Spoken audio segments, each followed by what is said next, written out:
할렐루야. 오늘도 이곳 예배당에서 또 각자의 자리에서 함께 예배하는 여러분 환영하고 축복합니다. 오늘도 주의 은혜 안에 거하는 시간 되길 간절히 소원합니다. 우리 함께 갈 길을 밝히 보이시니 찬양하도록 하겠습니다.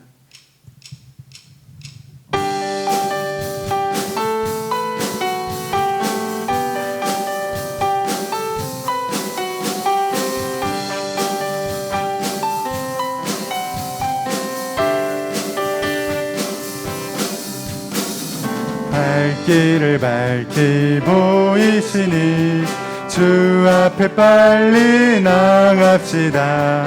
우리를 찾는 구주 예수 갈 길을 밝히 보이시니 갈 길을 밝히 보이시니 주 앞에 빨리 나갑시다. 우리를 찾는 구주 예수 고돌하시네. 죄악 벗은 우리 영혼은 기뻐 뛰며 주를 보겠네.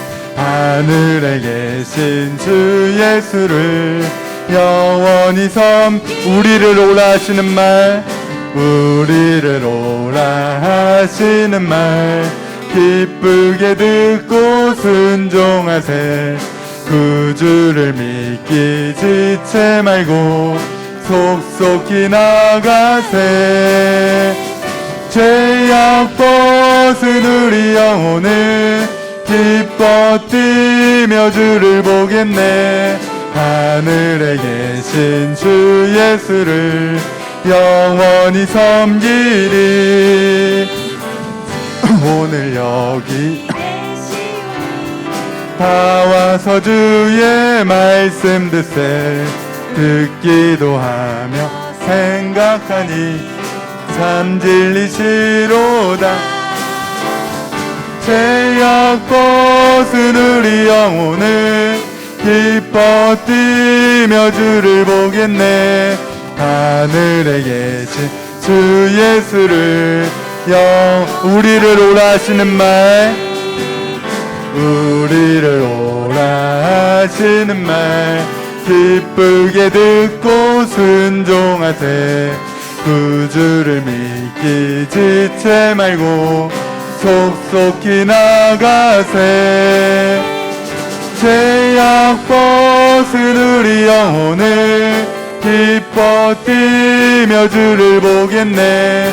하늘에 계신 주 예수를 영원히 주 오늘 여기 계시오니, 주 오늘 여기 계시오니 다 와서 주의 말씀 듣기도 하며 생각하니 참 진리시로다. 죄악 벗은 우리 영혼을 기뻐 뛰며 주를 보겠네.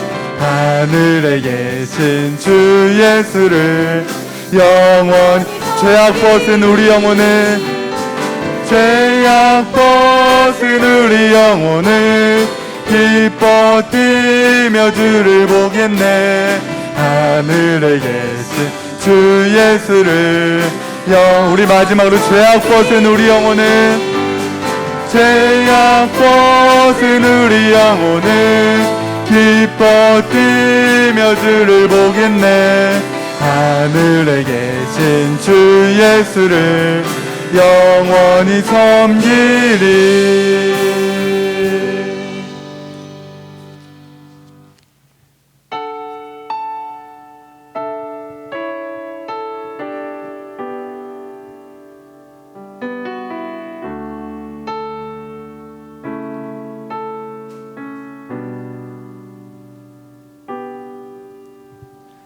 사랑이 나를 숨쉬게 해. 세상 그 어떤 어려움 속에도 주 은혜로 나를 돌보시며 세상 끝날까지 지켜주시네. 주 주 사랑이 나를 이끄시네.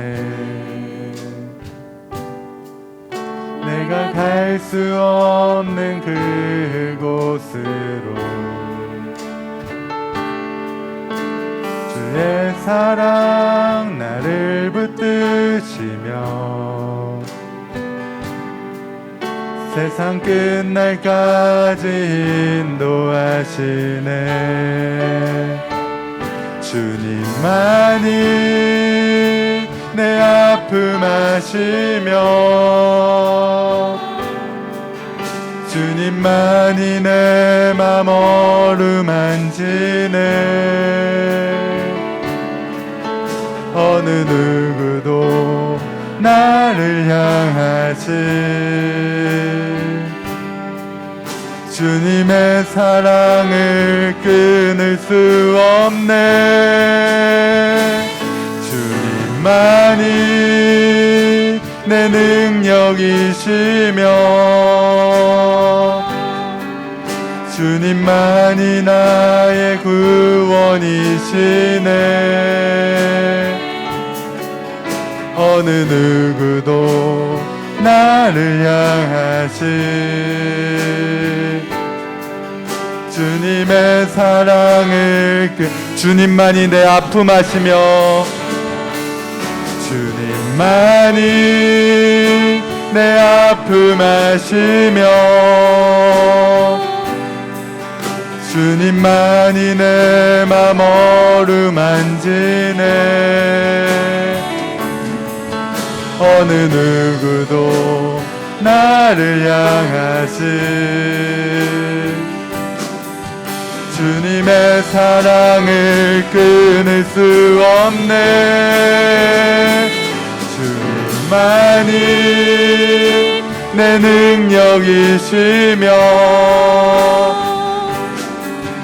주님만이 나의 구원이시네. 어느 누구도 나를 향하시 주님의 사랑을 끊을 수 없네. 우리 다 같이 일어나셔서 내는 주의 영광을 보내 함께 찬양하겠습니다.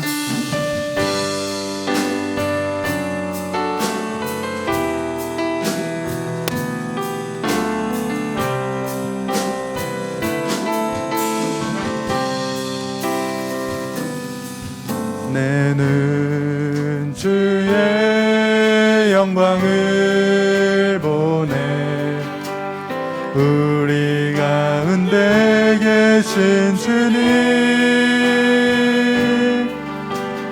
그 빛난 영광 온 하늘 덮고 그 찬송 온 땅 가득해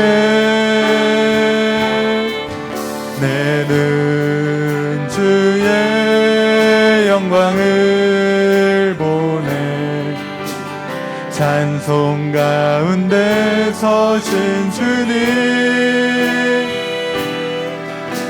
주님의 얼굴을 온 세상 향하네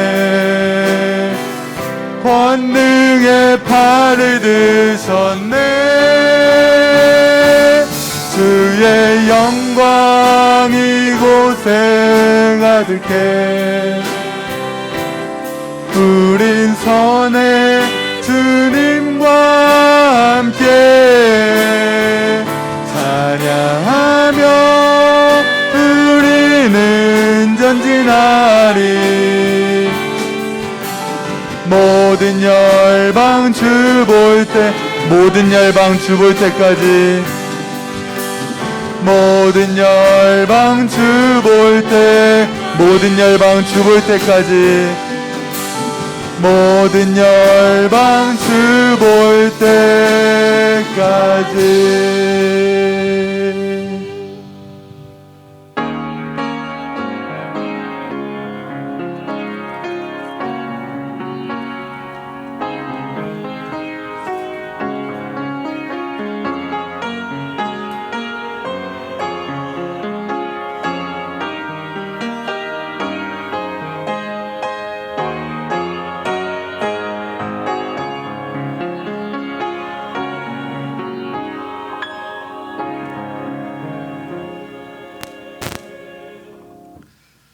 주께 힘을 얻고 그 마음에 시온의 대로가 있는 자는 복이 있나이다.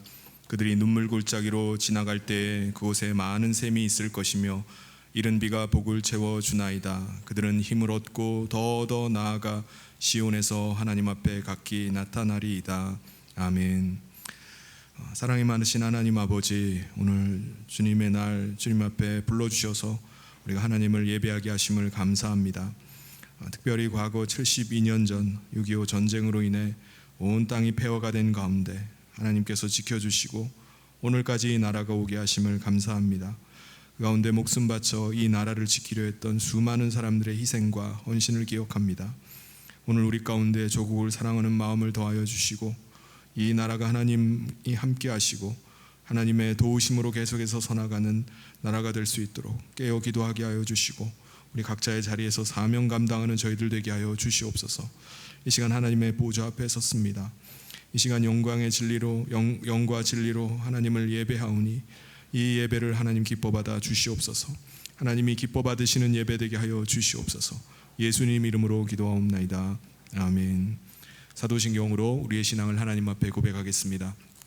전능하사 천지를 만드신 하나님 아버지를 내가 믿사오며 그 외아들 우리 주 예수 그리스도를 믿사오니 이는 성령으로 잉태하사 동정녀 마리아에게 나시고 본디오 빌라도에게 고난을 받으사 십자가에 못 박혀 죽으시고 장사한 지 사흘 만에 죽은 자 가운데서 다시 살아나시며 하늘에 오르사 전능하신 하나님 우편에 앉아 계시다가 저리로서 산 자와 죽은 자를 심판하러 오시리라. 성령을 믿사오며 거룩한 공회와 성도가 서로 교통하는 것과 죄를 사하여 주시는 것과 몸이 다시 사는 것과 영원히 사는 것을 믿사옵나이다. 아멘. 모두 자리에 앉으셔서 다 같이 찬송가 242장 함께 찬송하겠습니다.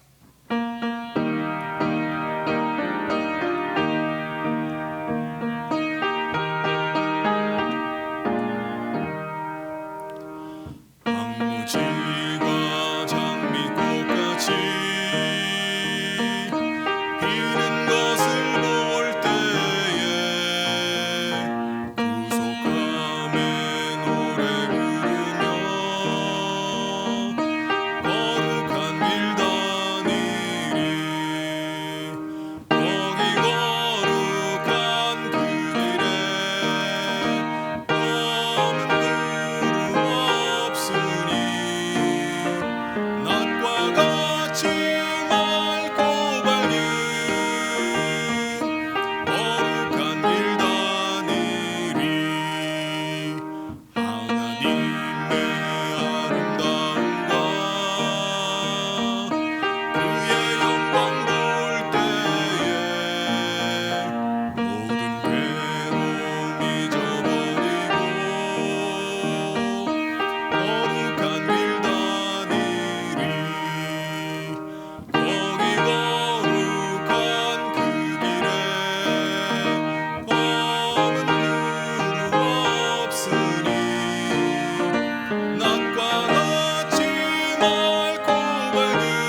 시간 우리를 대표해서 송순선 집사님 나오셔서 기도 인도해 주시겠습니다.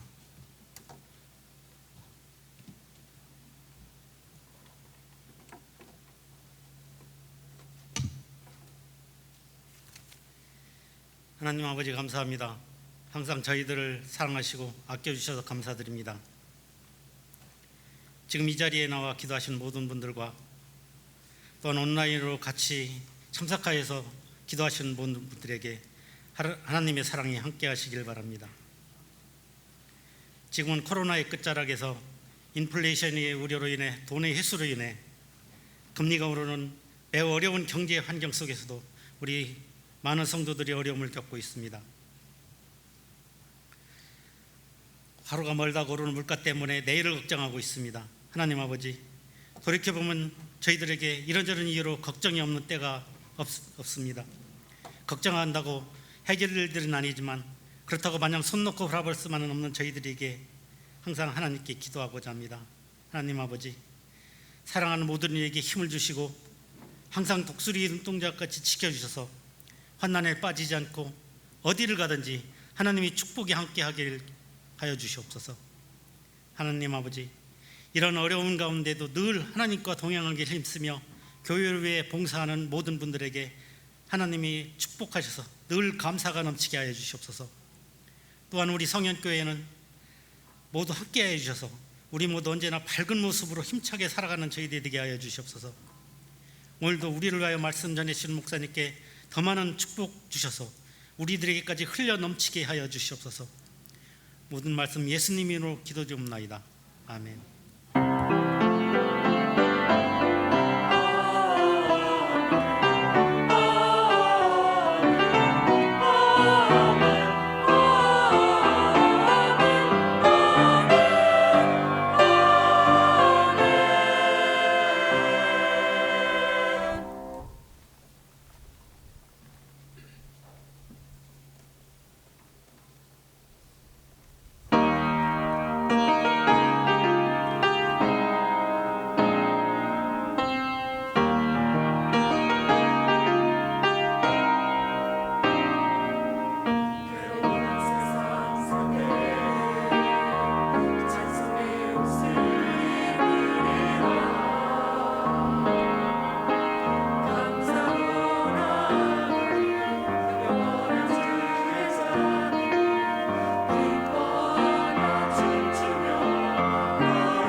교회 소식 전해드리겠습니다. 성현교회 처음 나오신 여러분을 주님의 이름으로 환영하고 축복합니다. 오늘 예배 후에 새가족실에서 함께 인사를 나누고 가시길 바랍니다. 다음 주일은 이제 한 해의 절반이 끝나서 우리가 함께 또 맥주 감사주일로 예배를 드립니다. 지난 반년 동안 함께 하신 그 하나님의 은혜를 감사하고 또 남은 또 한 해를 또 기대하면서 감사 예배로 드릴 수 있기를 바랍니다. 상반기 회계 감사가 있습니다. 오늘까지 우리 각 기관 부서의 회계 장부를 교육자 사무실에 내주시기를 바랍니다. 그리고 오늘 오후 3시 20분에 3층 소예배실에서 교사 세미나가 있습니다. 우리 교사들을 위한 세미나인데요. 주일학교가 나아가야 될 방향이라는 주제로 우리 김재성 목사님이 그리고 또 성경을 어떻게 읽을 것인가 성경 연구법에 대해서 우리 전영천 목사님이 강의를 맡았습니다. 우리 이 세미나를 위해서 여러분 기도해 주시고 또 우리 교사들 격려를 바랍니다. 교육부서 여름 행사가 일정이 잡혔습니다. 유치부가 7월 16일, 17일 그리고 유초등부가 이제 7월 말 29일부터 31일까지 그리고 청소년부와 청년부가 연합해서 8월 12일부터 14일까지 수련회를 갔습니다. 우리 교육부서 여름 행사가 올해 이제 코로나로 인해서 모이기가 힘든 가운데 이제 모이게 되었는데 우리 여름 행사가 은혜 가운데 잘 진행되기를 위해서 또 우리 여러분의 관심과 기도를 부탁드립니다. 전교인 한마음 성경 통독이 이번 주에 계속됩니다. 이번 주에는 레위기 1장부터 민수기 10장까지 말씀인데 말씀 읽는 가운데 큰 은혜 받는 귀한 시간 되길 바랍니다. 그리고 오늘 2부 예배 후에는 재직회가 있습니다. 우리 재직들은 자리에 남아주시길 바랍니다. 그리고 다음 주에는 당회가 있겠습니다. 하나님께서 오늘 우리에게 주신 말씀 함께 보도록 하겠습니다. 요한계시록 21장 1절부터 마지막 절 27절까지 말씀 제가 봉독하도록 하겠습니다. 또 내가 새 하늘과 새 땅을 보니 처음 하늘과 처음 땅이 없어졌고 바다도 다시 있지 않더라. 또 내가 보매 거룩한 성 새 예루살렘이 하나님께로부터 하늘에서 내려오니 그 준비한 것이 신부가 남편을 위하여 단장한 것 같더라. 내가 들으니 보좌에서 큰 음성이 나서 이르되 보라 하나님의 장막이 사람들과 함께 있음에 하나님이 그들과 함께 계시리니 그들은 하나님의 백성이 되고 하나님은 그 친히 그들과 함께 계셔서 모든 눈물을 그 눈에서 닦아주시니 다시는 사망이 없고 애통하는 것이나 곡하는 것이나 아픈 것이 다시 있지 아니하리니 처음 것들이 다 지나갔음이로라. 보좌에 앉으시니가 이르시되 보라 내가 만물을 새롭게 하노라 하시고 또 이르시되 이 말은 신실하고 참되니 기록하라 하시고 또 내게 말씀하시되 이루었도다. 나는 알파와 오메가요 처음과 마지막이라. 내가 생명수 샘물을 목마른 자에게 값없이 주리니 이기는 자는 이것들을 상속으로 받으리라. 나는 그의 하나님이 되고 그는 내 아들이 되리라. 그러나 두려워하는 자들과 믿지 아니하는 자들과 흉악한 자들과 살인자들과 음행하는 자들과 점술가들과 우상 숭배자들과 거짓말하는 모든 자들은 불과 유황으로 타는 못에 던져지리니 이것이 둘째 사망이라. 7 대접을 가지고 마지막 7 재앙을 담은 7 천사 중 하나가 나와서 내게 말하여 이르되 이리 오라. 내가 신부 곧 어린 양의 아내를 내게 보이리라 하고 성령으로 나를 데리고 크고 높은 산으로 올라가 하나님께로부터 하늘에서 내려오는 거룩한 성 예루살렘을 보이니 하나님의 영광이 있어 그 성의 빛이 지극히 귀한 보석 같고 벽과 수종같이 맑더라. 크고 높은 성곽이 있고 12문이 있는데 문에 12천사가 있고 그 문들 위에 이름을 썼으니 이스라엘 자손 12지파의 이름들이라. 동쪽의 세 문, 북쪽의 세 문, 남쪽의 세 문, 서쪽의 세 문이니 그 성의 성곽에는 12기초석이 있고 그 위에는 어린 양의 12사도의 12 이름이 있더라. 내게 말하는 자가 그 성과 그 문들과 성곽을 측량하려고 금 갈대자를 가졌더라. 그 성은 네모가 반듯하여 길이와 너비가 같은지라. 그 갈대자로 그 성을 측량하니 12,000 스타디온이요 길이와 너비와 높이가 같더라. 그 성곽을 측량하매 140 144 규빗이니 사람의 측량 곧 천사의 측량이라. 그 성곽은 벽옥으로 쌓였고 그 성은 정금인데 맑은 유리 같더라. 그 성의 성곽의 기초성은 각색 보석으로 꾸몄는데 첫째 기초석은 벽옥이요 둘째는 남보석이요 셋째는 옥수요 넷째는 녹보석이요 다섯째는 홍만호요 여섯째는 홍보석이요 일곱째는 황옥이요 여덟째는 노곡이요 아홉째는 담황옥이요 열째는 비치옥이요 열한째는 청옥이요 열두째는 자수정이라. 그 12문은 12진주니 강문마다 한 개의 진주로 되어 있고 성의 길은 맑은 유리 같은 정금이더라. 성 안에서 내가 성전을 보지 못하였으니 이는 주 하나님 곧 전능하신 이와 및 어린 양이 그 성전이심이라. 그 성은 해나 달의 비침이 쓸데없으니 이는 하나님의 영광이 비치고 어린 양이 그 등불이 되심이라. 만국이 그 빛 가운데로 다니고 땅의 왕들이 자기 영광을 가지고 그리로 들어가리라. 낮에 성문들을 도무지 닫지 아니하리니 거기에는 밤이 없음이라.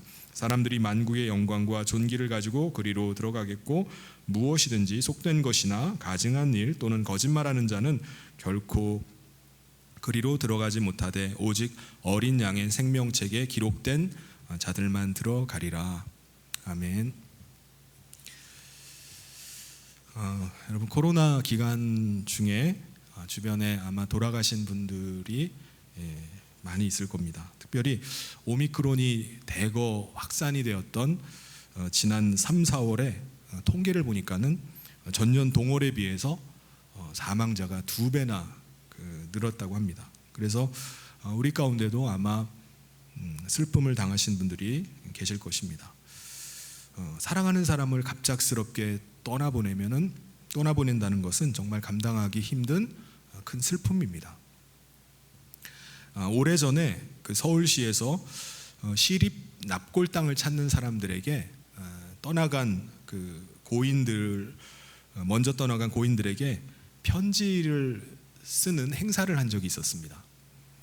그때 사랑하는 이들을 그리워하면서 썼던 수많은 편지가 이렇게 접수가 되었는데 그것들 중에 일부를 추려내 가지고 그걸 책으로 발간을 했어요. 그 눈물의 편지라는 책인데 진짜 눈물을 쏙 뽑아내는 그런 책입니다. 그 중에 소개하면은 어느 아내가 쓴 편지입니다. 여보, 당신이 내 곁에 없다는 것을 부인하고 또 부인하면서 당신을 부르다가 어느새 눈물이 고이곤 합니다. 정말 외롭고 힘들 땐 당신이 남긴 목소리를 들으며 펑펑 울어보지만 난 아직도 시원하게 울어보지 못했어요. 언젠가는 목 놓아 울어보고 싶어요. 여보, 나 직장에 나가요. 힘들고 고통스럽지만 잘 참아내고 있어요. 일하다가도 당신이 직장 다닐 때 힘든 걸 왜 내가 이해해 주지 못했나 천장을 쳐다보며 눈물을 참곤 해요. 하지만 아무리 힘들어도 열심히 살 테니 걱정 마세요. 또 다른 한 아내가 이렇게 썼습니다. 당신의 미움 같은 것 이제는 다 없어졌어요. 당신 미워했던 거 하나님 앞에 속죄하면서 살아갈 거예요. 당신이 떠나기 2개월 전에 내가 당신에게 했던 모진 말들 때문에 내 마음은 병이 들었어요. 그러나 나는 마음속 깊이 당신을 사랑했어요. 어느 남편이 또 쓴 편지입니다. 여보, 요즘 들어 동우는 엄마를 더 찾는구려. 엄마가 가장 필요한 시기라서 그런가 보. 선미는 자기 일을 스스로 하는 편인데 혼자 해결하기 어려운 것들은 마음속에 묻어두는 것 같아요. 여보, 당신의 존재의 의미가 이렇게 큰 줄은 미처 몰랐어요. 어느 남편은 아주 짤막하게 썼습니다. 여보, 나 죽으면 당신에게 가서 무릎 꿇고 빌 거야. 정말 미안해. 또 한 아버지는 아들에게 이렇게 썼습니다. 지훈아, 정말 미안하다. 너의 생전에 따뜻하게 못해준 것 못내 가슴에 걸리는구나. 내가 한 말 아버지처럼 안 살겠다는 너의 그 말 영영 지워지지 않는구나. 또 어느 딸이 아빠에게 이렇게 썼어요. 아빠, 내가 정말로 아빠에게 하고 싶은 말이 뭔지 알아요?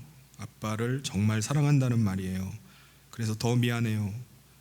한 번도 그런 말 하지 못하고 그렇게 보내드려서 너무 미안해요. 아빠, 가끔 집에 와.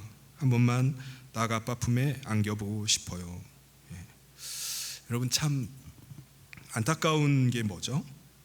우리는 정말 사랑해야 될 사람이 누구인가를 죽을 때가 돼서야 안다는 것입니다.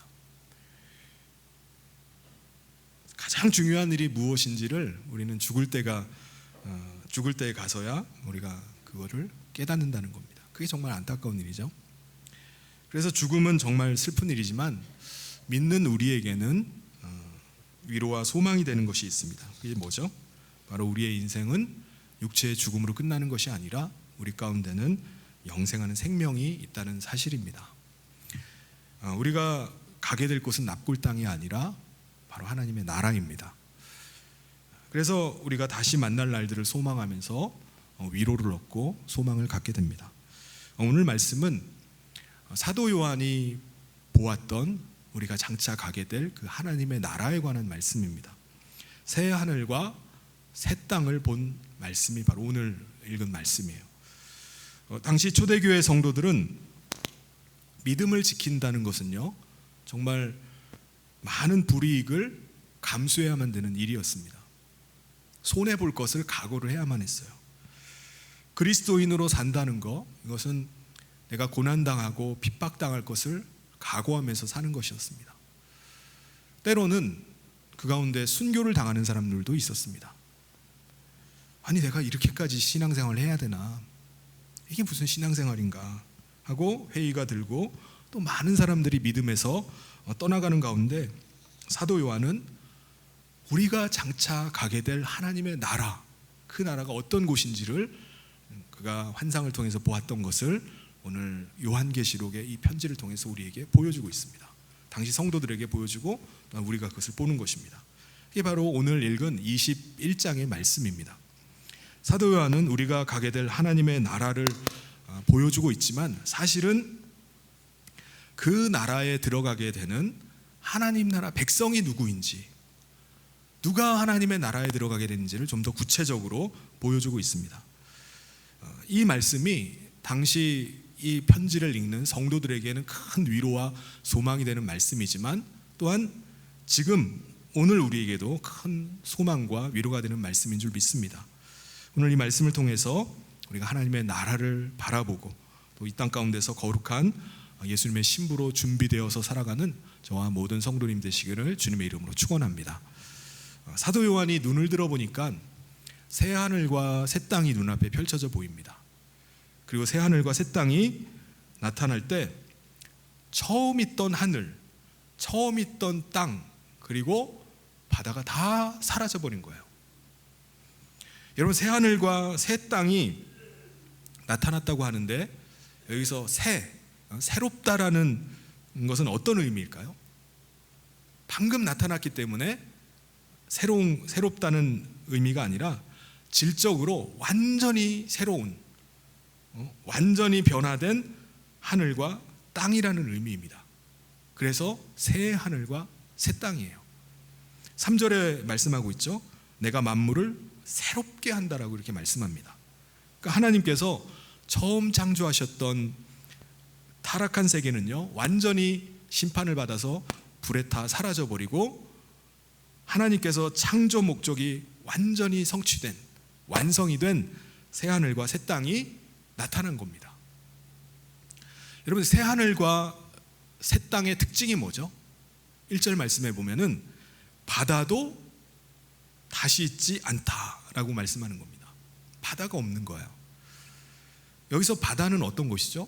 우리가 요한계시록을 계속해서 보면서 바다는 큰 용, 사탄의 부름을 받아서 짐승이 올라오는 곳이 바다였어요. 근데 그곳이 없어졌다는 것입니다. 하나님께서 인류를 처음 창조하신 이 세상은요, 정말 아름다운 곳입니다. 그런데 그곳에 누가 같이 있었죠? 그곳에 바다가 있었어요. 그곳에 사탄이 함께 거하고 있었습니다. 그러니까 인간은 사탄의 유혹을 받아서 죄를 범하고 온 세상이 다 저주 가운데 멸망을 당하게 된 겁니다. 그런데 새 하늘과 새 땅을 보니까 바다가 없는 거예요. 여러분, 바다가 없어지면 그 나라는 어떨까요? 4절에서 말씀합니다. 모든 눈물을 그 눈에서 닦아주시니 다시는 사망이 없고 애통하는 것이나 곡하는 것이나 아픈 것이 다시 있지 아니하리니 처음 것들이 다 지나갔음이로라. 처음 세상에 우리가 사는 곳에는 죄로 인해서 여러 가지 고통이 있어요. 슬픔이 있고 아픔이 있습니다. 그런데 새 하늘과 새 땅에는 더 이상 죽음이 없습니다. 슬피 우는 것이 없고요, 고통으로 울부짖는 것이 없습니다. 그리고 더 이상 아프지가 않는 겁니다. 왜요? 죄로 인해서 깨졌던 모든 것들이 다 지나간 일이 되었기 때문이에요. 옛날 일이 다 되어버렸습니다. 그래서 그곳에는 더 이상 아픔도 슬픔도 눈물도 고통도 없는 곳이 된 것입니다. 그렇다면 여러분, 우리가 새 하늘과 새 땅을 사모하면서 기다리는 이유는 뭐죠? 저와 여러분이 정말 새 하늘과 새 땅에 들어가고 싶다, 내가 하나님 나라에 들어가고 싶다는 이유는 뭡니까? 왜 거기를 가고 싶어 하죠? 사망이나 애통이나 아픔이 없어서인가요? 그곳에 가면 내가 더 이상 눈물 흘릴 일이 없어서 그곳에 가기를 원하십니까? 아닙니다. 우리가 왜 그렇게 가기를 원하느냐? 하나님께서 친히 그곳에 계시기 때문이에요.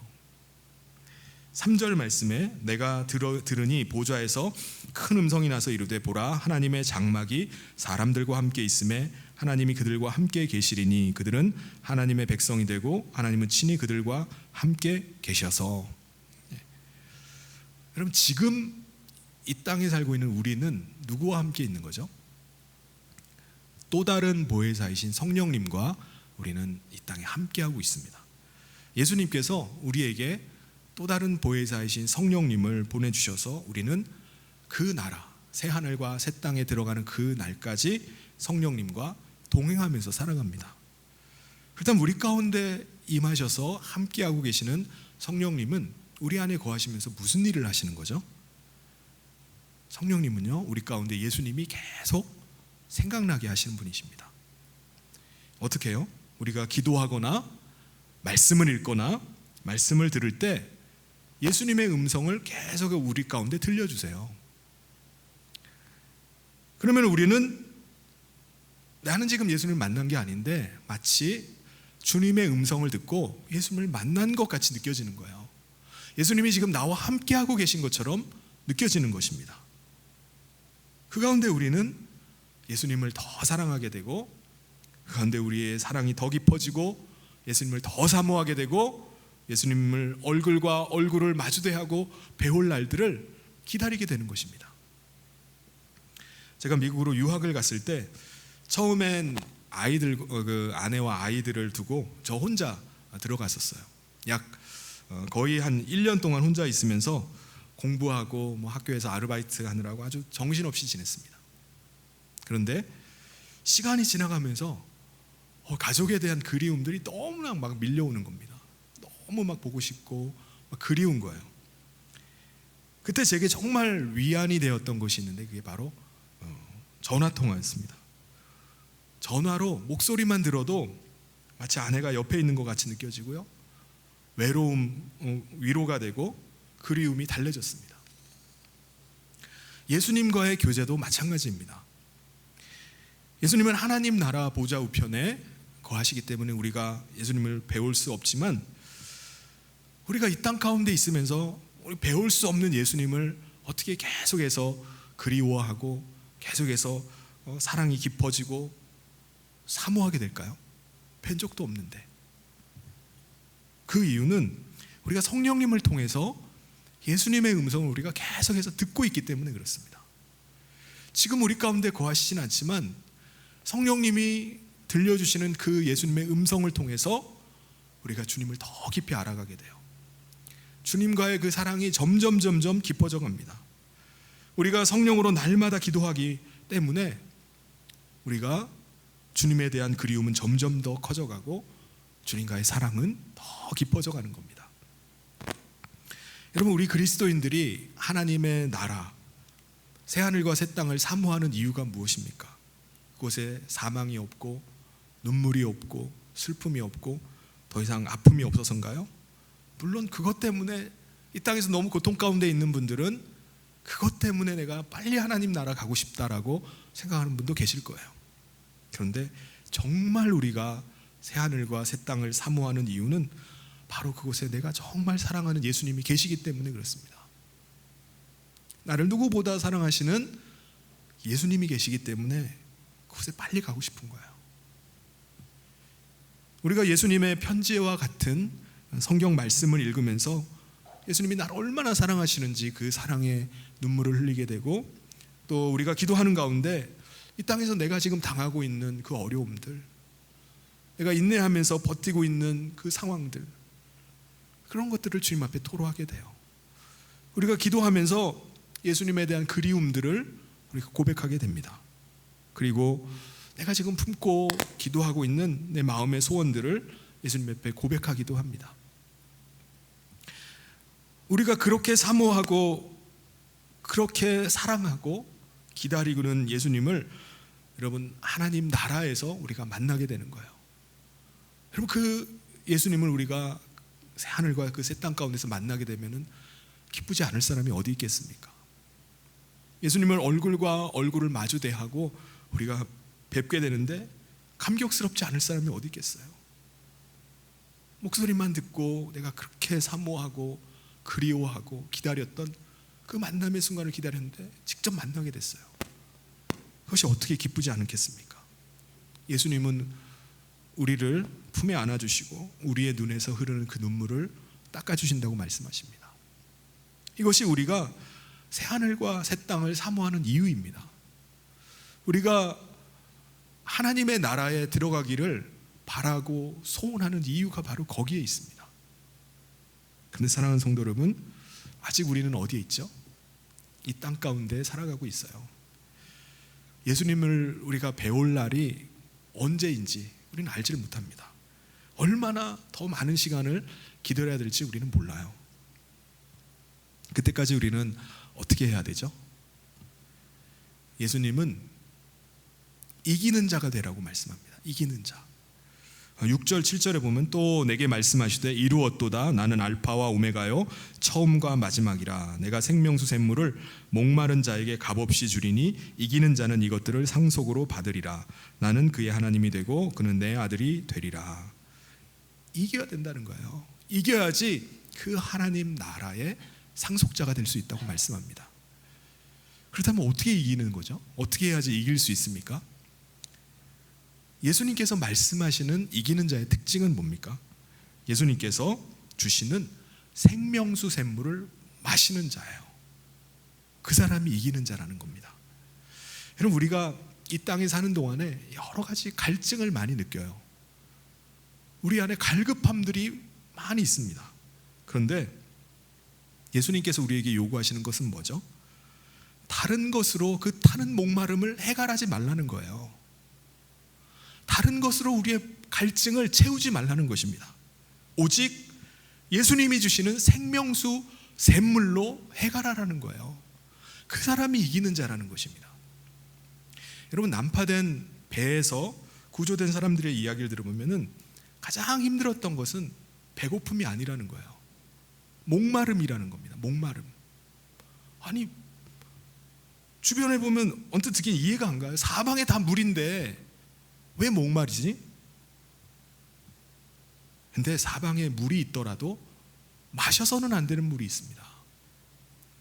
바닷물도 물이라고 해서 그걸 벌컥벌컥 마시면요, 바닷물을 마시면은 염분 때문에 몸에서 탈수가 일어납니다.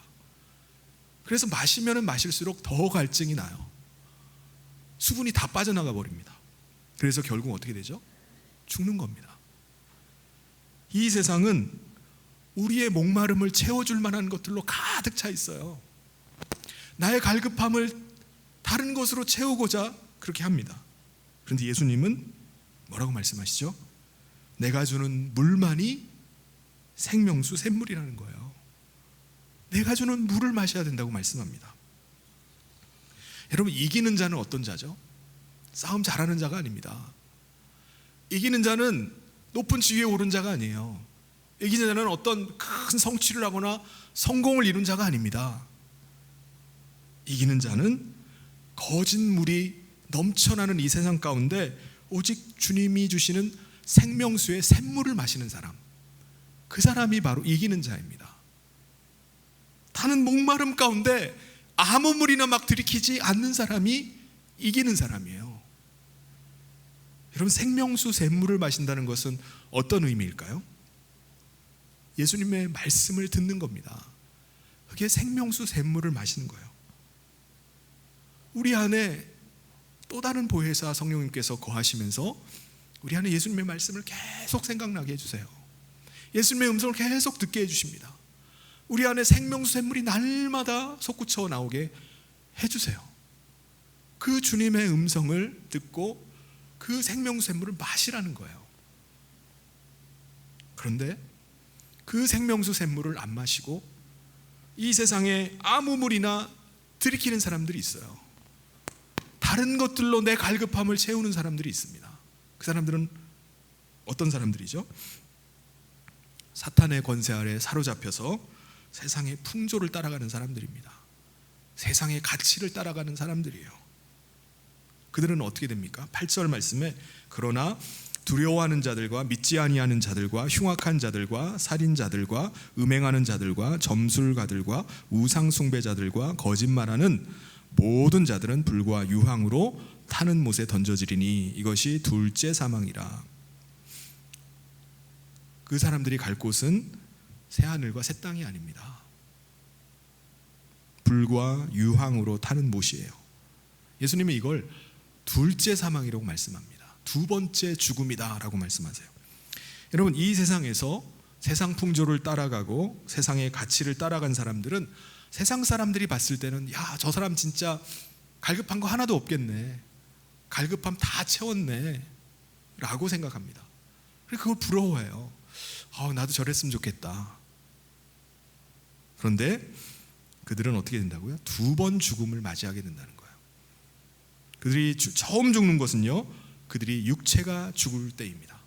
모든 인간은 다 한번 죽게 되어 있죠. 누구나 경험하는 죽음입니다. 그런데 그들은 두 번째 또 죽는다는 거예요. 그게 언제입니까? 그들이 심판받기 위해서 다시 부활할 때가 있습니다. 믿지 않는 자들도 다시 부활을 해요. 심판받기 위해서. 그런데 그들은 부활하자마자 심판을 받고 불과 유황불의 못에 던져지게 되는 것입니다. 이게 두 번째 죽음이에요. 두 번 죽는 겁니다.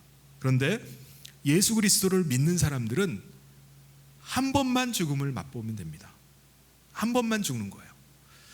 그게 언제입니까? 요한복음 11장 26절에 예수님께서 이렇게 말씀하셨습니다. 무릇 살아서 나를 믿는 자는 영원히 죽지 아니하리니 이것을 내가 믿느냐. 우리가 육체 가운데 살아가고 있으면은 우리 인간은 다 죽음을 맞이하게 됩니다. 한 번 죽어요. 그런데 예수님은 지금 뭐라고 말씀하시는 거죠? 예수께서 달리셨던 그 십자가에 우리가 함께 죽었다는 것을 우리가 믿어야 된다는 거예요. 내가 죽었다는 걸 믿어야 된다는 거예요. 예수님만 거기 십자가에 달려 죽는 게 아니라 내가 죽어야 될지 예수님의 죽음을 통해서 나도 죽었음을 믿을 때 그러면 영원히 죽지 않는다는 거예요. 십자가에 한 번 죽으면 두 번 죽을 일이 없습니다. 왜냐하면 그때 나는 죽고 내 안에 예수께서 사시기 때문이에요. 그때부터 나는 예수의 생명, 부활의 생명으로 살기 때문입니다. 비록 우리가 육체 가운데 있기 때문에 육체의 죽음을 맞이한다 할지라도 그건 죽음이 아니에요. 그건 잠드는 것입니다. 왜요? 우리는 생명의 부활로 다시 일어날 것이기 때문에 그래요. 우리 안에 영생하는 생명이 주어졌기 때문에 그 생명으로 살기 때문에 죽는 것이 아닙니다. 사랑하는 성도 여러분, 오직 예수님께서 주시는 생명수 샘물로만 목마름을 채우실 수 있기를 바랍니다. 끝까지 이기는 자가 되어서 새 하늘과 새 땅에 들어가는 저와 모든 성도님 되시기를 주님의 이름으로 축원합니다. 여러분, 사도 요한은요, 이번에는 성령님의 이끌리심을 받아서 높은 산으로 올라갑니다. 그곳에서 사도 요한이 또 한 가지를 보게 되는데 뭘 봤죠? 하늘에서 내려오는 거룩한 성 예루살렘 성을 보게 된 겁니다. 여러분, 새 예루살렘 성은 뭐를 의미할까요? 오늘 말씀의 2절과 9절에 새 예루살렘 성이 무엇인지를 말씀하고 있는데 그것은 바로 예수님의 신부를 말합니다. 어린 양의 신부가 바로 새 예루살렘 성이에요. 여기서 어린 양은 바로 예수님을 가리킵니다. 신랑은 예수님이에요. 그리고 예수님의 신부, 어린 양의 아내는 누구죠? 그리스도께서 피로 값주고 사신 교회를 말합니다. 저와 여러분 성도를 말하는 거예요. 다시 말해서 이 땅에서 우리 성도들은 예수님의 신부입니다. 어린 양의 신부예요. 이걸 어떻게 알죠? 새 예루살렘 성에 쓰인 그 이름을, 새겨진 이름을 보면 알 수가 있어요. 두 군데의 이름이 새겨져 있는데요, 새 예루살렘 성에 12문과 성곽에 12기초석이 있어요. 이 두 군데 이름이 쓰여져 있는 거예요. 어떤 이름이 쓰여져 있죠? 그 예루살렘 성에 동서남북으로 3개씩 문이 있고 모두 12개의 문이 있습니다. 그 문들 위에 구약시대에 나오는 12지파의 이름들이 그 문들 위에 쓰여 있어요. 그리고 성곽에 12기초석이 있는데 거기에도 사도들의 이름이 쓰여 있는 겁니다. 12사도의 이름. 그러니까 12지파의 이름이 쓰여 있다는 것은 12 구약시대의 교회를 상징합니다.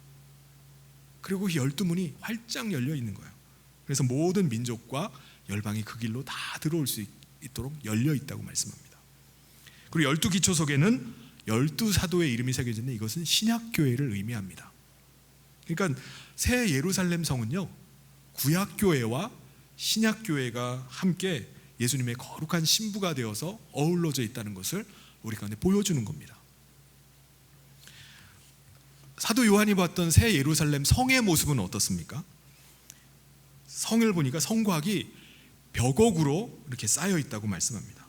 그리고 12기초석, 아까 한참 막 읽느라고 그 쭉 나왔던 보석들이 있죠. 12가지 보석. 12기초석에는 12보석들이 이렇게 꾸며져 있는 거예요. 그리고 아까 12개의 문이 있었다고 했죠. 이 12개의 문은 진주로 되어 있어요. 우리가 쓰는 자그마한 진주가 아니라 문 하나가 진주 하나로 되어 있다라고 말씀합니다. 얼마나 큰 진주입니까?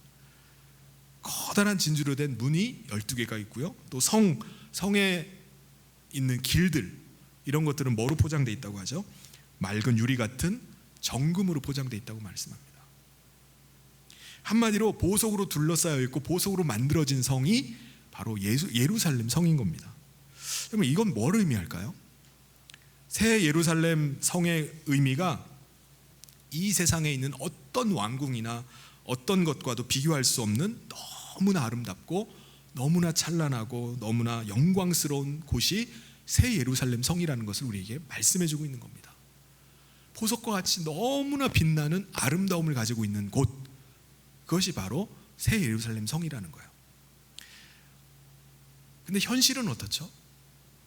당시 사도 요한 당시의 소아시아 교회는요, 이 세상에서 그런 데가 없는 거예요. 가장 초라하고 가장 보잘것없고 가장 비천하고 멸시받는 그것이 교회였어요. 하찮은 존재처럼 여겨지는 것이 성도들이었습니다. 그에 비하면 왕궁이나 신전은 너무나 웅장하고 화려해요. 비교할 수가 없습니다. 그때 많은 성도들이 핍박과 유혹을 받으면서 견디질 못하고 교회를 떠나가는 사람들도 부지기수였어요. 당시 성도들의 모습을 보면요, 너무나 비참한 거예요. 핍박과 고통 가운데 믿음 지키겠다고 손해를 감수하면서 그냥 신앙생활을 하는 겁니다. 그런데 놀라운 것은 그들 안에 보배가 숨겨져 있다는 거예요. 보배가. 그게 뭐죠? 그들 안에 예수 그리스도가 거하시는 겁니다. 성도들은 예수님을 품에 품고 거룩한 신부된 그 믿음을 지켜나가고 있는 것입니다. 여러분, 세상의 것들은 다 썩어지고 불타버리고 다 사라져버릴 것입니다. 그런데 거룩한 성도들의 행실, 믿음 가운데 지켰던 그들의 행실들은 계속 남아 있습니다.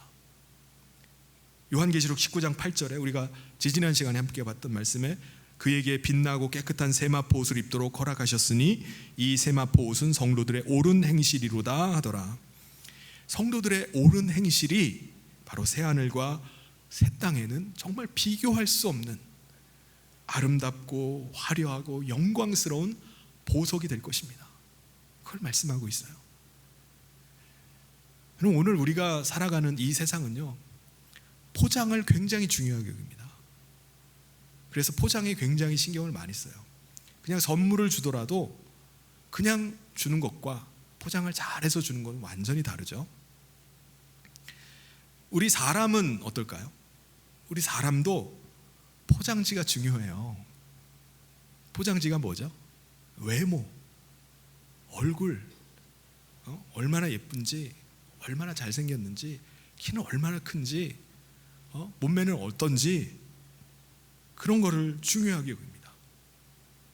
또 그 사람의 배경은 어떤지, 그 사람의 재력은 어떤지, 그런 것들이 다 포장지예요. 그래서 사람들은 너나 할 것 없이 다 그럴듯한 포장지로 포장을 하려고 합니다. 그래서 사람들이 인정해주고 좋아하기 때문에 그래요. 그런데요, 더 중요한 것은 뭐죠? 그 포장지 안에 뭐가 있느냐잖아요. 포장지가 아무리 화려하고 아무리 멋있으면 뭐합니까? 내용물이 하나도 전혀 없는 빈통이면은, 포장지만 있으면 그게 무슨 의미가 있겠습니까? 사랑하는 성도 여러분, 우리를 정말 빛나게 하고 우리를 정말 아름답게 하는 것은 포장지가 아니라 우리 안에 거하시는 예수 그리스도이십니다.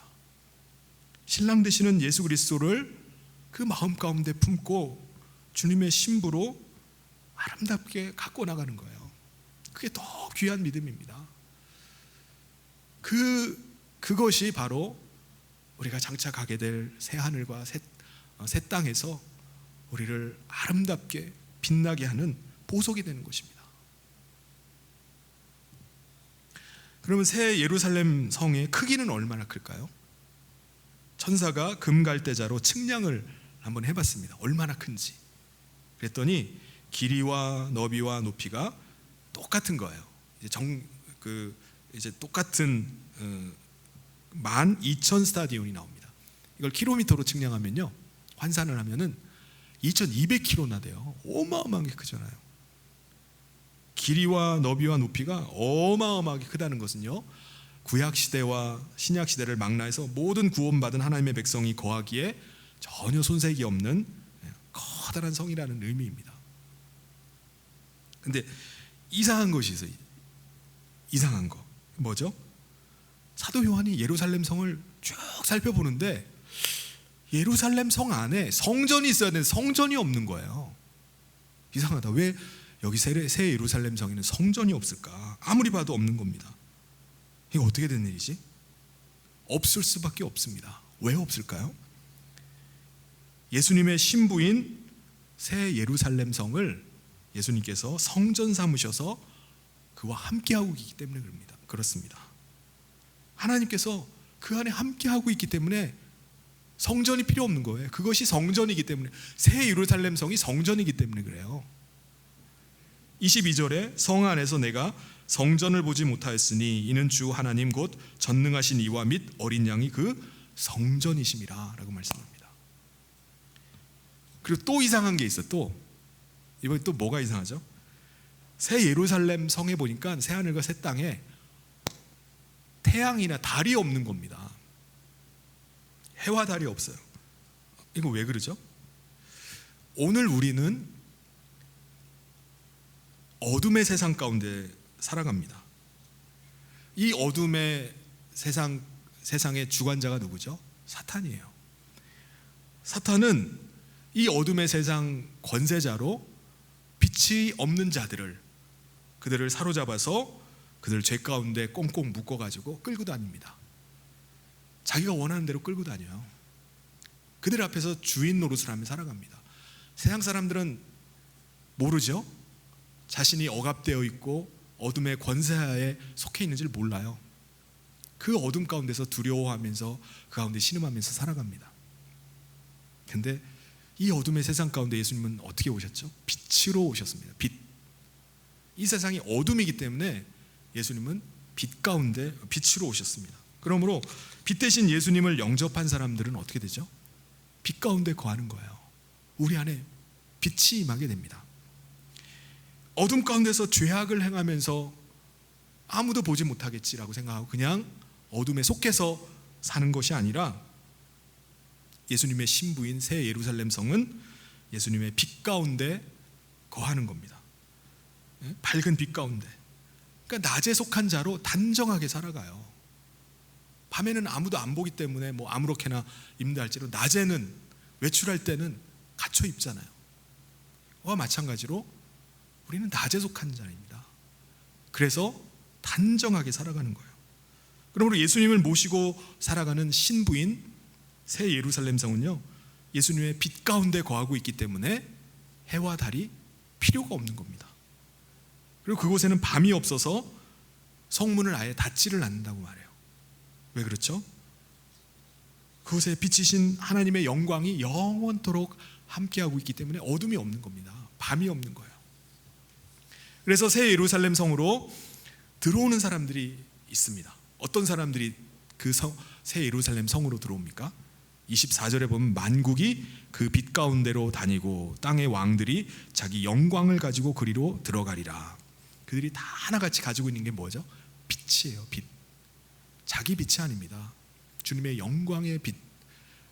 빛 대신 주님을 모시고 살아가는 사람이 그 새 예루살렘 성 안으로 계속 들어가는 거예요. 사랑하는 성도 여러분, 세상이 점점 더 어두워져 갑니다. 그런데 그러면 그럴수록, 세상이 어두워지면 어두워질수록 예수님의 신부들은 오히려 더 분명하게 드러날 줄 믿습니다. 빛 대신 주님의 영광 아래 모든 일들을 행하고 또 모든 곳들을 어둠이라 할지라도 빛 가운데 다니는 우리 모든 성인의 성도님 되시기를 주님의 이름으로 축원합니다. 여러분은 새 하늘과 새 땅을 믿으십니까? 여러분은 장차 하나님의 나라에 새 예루살렘이 될 것, 새 예루살렘 성이 될 것을 여러분 기대하십니까? 그럼 하나님 나라에 들어가기를 바라고 소망하고 계십니까?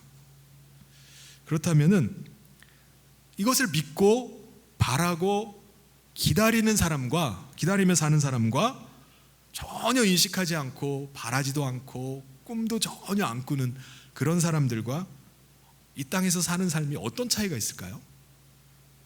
그걸 바라고 소망하는 사람과 그렇지 않은 사람과 뭔가 다른 게 있어야 될 거 아니에요. 그 삶에 어떤 변화가 있을까요? 시편 84편 5절부터 7절까지 말씀을 보면은 주께 힘을 얻고 그 마음에 시온의 대로가 있는 자는 복이 있나이다. 그들이 눈물 골짜기로 지나갈 때에 그곳에 많은 샘이 있을 것이며 이른 비가 복을 채워 주시나이다. 그들은 힘을 얻고 더 얻어 나아가 시온에서 하나님 앞에 각기 나타나리이다. 이것이 새 하늘과 새 땅이 있음을 믿고 이 세상을 살아가는 사람들의 모습입니다. 유혹도 와요. 시련도 옵니다. 때로는 정말 견디기 어려운 눈물의 골짜기를 지나갈 때도 있어요. 그런데 새 하늘과 새 땅을 믿는 사람들은 그 마음 가운데 시온의 대로가 활짝 열립니다. 내가 가야 될 하나님의 나라가 있음을 아는 거예요. 그래서 내가 이 길로 갈까? 저 길로 갈까? 사람들 저리로 많이 가는데 저 길로 가야 되는 거 아니야? 더 이상 방황하지 않습니다. 내 마음에 하나님 나라를 향한 시온의 대로 그 길로만 가는 거예요. 오직 주님이 가셨던 그 십자가의 길만을 쫓아서 계속해서 가는 것입니다. 여러분, 우리는 홀로 그 길을 걸어가는 것이 아닙니다.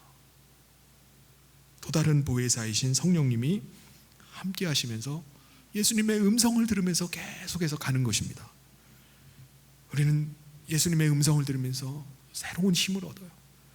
그리고 위로를 얻습니다. 그 사랑 때문에 우리가 또다시 힘을 내서 일어나서 가는 것입니다.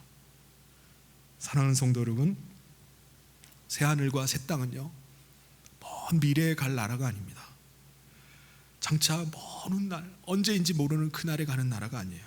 오늘 우리가 하나님과 함께하고 있다면, 우리가 주님과 함께하고 있다면 우리 가운데 이미 하나님의 나라가 임한 줄 믿습니다. 여러분, 이제 우리가 할 일은 무엇입니까? 이 땅에서 새 예루살렘 성으로 살아가는 거예요. 주님의 사랑받는 신부로 우리가 살아가는 겁니다. 참복이신 예수님을 우리 가운데 모시고 우리가 거룩한 신부로 살아가는 거예요. 어둠 가운데 우리가 살아간다 할지라도 예수님의 그 영광의 빛을 가지고 우리가 빛 가운데서 계속해서 살아가는 것입니다. 또한 우리가 낮에 속한 사람처럼 거룩한 모습으로 단장하고 아름답게 단장해서 이 땅 가운데 살아가는 거예요. 그래서 이 땅 가운데서 거룩한 신부의 모습으로 사는 것입니다. 아름다운 새 예루살렘 성으로 우리가 살아가는 거예요. 사랑하는 성도 여러분, 새 하늘과 새 땅이 임하는 날 우리 모두가 거룩한 예수님의 신부로 영광의 빛을 가지고 새 예루살렘 성 안으로 들어가기를 간절히 소원합니다. 지금 우리가 살아가는 이 땅의 현실이 아무리 우리를 무너뜨리고 우리에게 좌절시키고 슬픔과 탄식으로 몰아간다 할지라도 모든 상황 속에서 예수님과 동행하실 수 있기를 바랍니다. 그래서 오히려 주변에 있는 사람들에게 우리 안에서 터져 나오는 그 생명수 샘물을 흘려보내는 삶을 살아가는 저와 모든 성도님 되시기를 주님의 이름으로 축원합니다. 같이 기도하겠습니다. 하나님 아버지, 감사합니다. 오늘 우리의 삶 가운데 빛 대신 예수님을 모시고 우리가 거룩한 신부가 되어서 이 땅을 살아가게 하심을 감사합니다. 이 땅 가운데 어려움이 있고 난관이 있고 또 눈물의 골짜기를 지난다 할지라도 우리가 어둠에 속하지 아니하고 빛 대신 주님과 함께 거룩한 신부가 됨을 잊지 않고 믿음 가운데 나가게 하여 주시옵소서. 우리가 장차 새하늘과 새 땅이 임하는 날 우리가 그곳에 새 예루살렘 성으로 들어가게 될 줄 믿습니다. 하나님, 우리 사랑하는 모든 성도들 가운데 함께하여 주셔서 이 땅에 사는 동안에 거룩한 신부로 준비되어지게 하여 주시옵소서. 시온의 대로가 그들 심령 가운데 활짝 열려서 이 길로 갈지 저 길로 갈지 방황하면서 살아가는 것이 아니라 날마다 주님 가신 그 십자가의 길을 따라가며 믿음으로 나가는 우리들의 삶이 되게 하여 주시옵소서. 함께 하시길 간절히 소원하며 예수님 이름으로 기도하옵나이다. 아멘. 우리 다 같이 자리에서 일어나셔서 우리 마지막 찬양하면서 봉헌하도록 하겠습니다.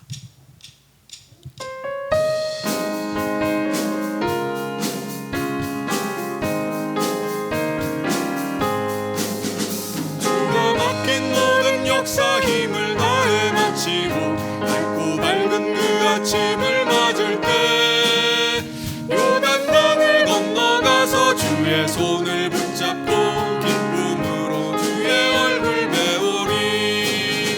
나의 주 내가 그의 곁에 서서 배우며 나의 주를 손에 못자국을 보아 알겠네. 하늘 날아 올라가서 주님 앞에 절하고 온유하신 그 얼굴을 배울 때 있을 것을 예비하신 크신 사랑 고마워 나의 주께 깊은 찬송 드리리. 나의 주 내가 그의 곁에 서서 배우며 나의 주를 손에 못자국을 보아 알겠네. 이 세상을 일찍 떠난 사랑하는 성도들 나를 맞을 준비하고 있겠네. 저희들과 한 소리로 찬송 부르기 전에 먼저 사랑하는 주를 배우리. 나의 주 내가 그의 곁에 서서 배우며 나의 주를 손에 못자국을 보아 알겠네. 영화로운 시온 성에 들어가서 다닐 때 흰옷 입고 황금길을 다니며 근거 문고 맞추어서 노래를 부르니 세상 고생 모두 잊어버리니. 나의 주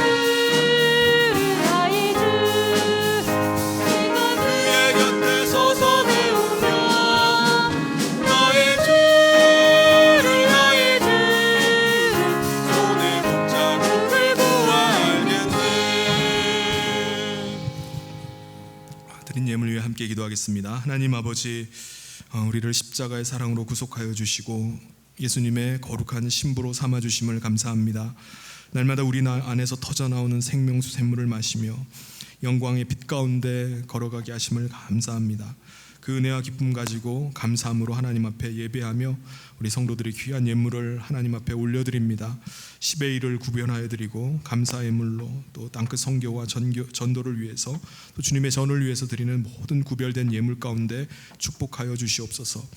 하나님께서 예수님의 신부된 모든 성도들의 삶을 알고 계시는 줄 믿습니다. 눈물 골짜기를 지나가는 가운데 있다 할지라도 예수님이 날마다 함께하여 주시옵소서. 성도들의 모든 삶의 형편을 주님께서 채워주시기를 간절히 소원합니다. 하나님, 주님의 인도하심을 따라 믿음으로 순종하면서 나갈 때 우리 성도들의 삶에 시온의 대로가 활짝 열려지는 역사가 있게 하여 주시옵소서.